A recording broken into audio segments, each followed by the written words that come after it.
তো হেই বন্ধুরা, তো আমি রাস্তাতে যাচ্ছিলাম আর এই দাদিটাকে দেখলাম আমি যে রাস্তার ধারে দাঁড়িয়ে আছে, ঠিক আছে।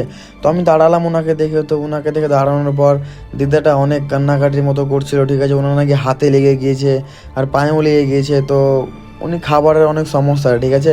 তো আমি ওনাকে বললাম কিছু খাবার খাবেন আপনি? তো উনি বললেন যে হ্যাঁ খেয়ে নিবো, বাট আমার এখানে মুখে নাকি ওনার কী হয়ে গেছিলো। তো আমি বললাম কোনো সমস্যা নেই, আপনি আস্তে আস্তে খাবেন, আমার কাছে অল্প কিছু খাবার আছে, আপনি খান। তো ও দাদি ওখানে বসলো, ঠিক আছে। আমি বললাম হ্যাঁ বসেন, কোনো ব্যাপার না, তো একটু দাঁড়ান আমি খাবারটা দিচ্ছি।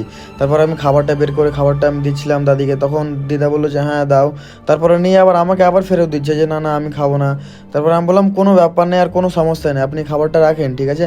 এই বলে আমি খাবারটা ওনাকে দিয়ে দিলাম, আবার জলটা ওনাকে দিচ্ছিলাম।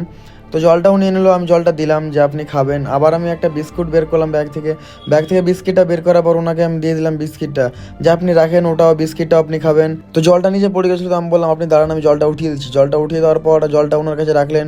আবার আমার কাছে একদম মানে কান্নাকাটির মতো কথা বলছিল, ওনার নাকি হাতে কী হয়ে গেছিলো। আমি বললাম ভালোভাবে মেডিসিন নেবেন, মেডিসিন নেওয়ার পর আস্তে আস্তে জিনিসটা ঠিক হয়ে যাবে। তারপর ওনাকে আমি বললাম আমি তাহলে বেরিয়ে গেলাম, আবার কোনো দিন যদি আসি তো অবশ্যই দেখা হবে ইনশাআল্লাহ।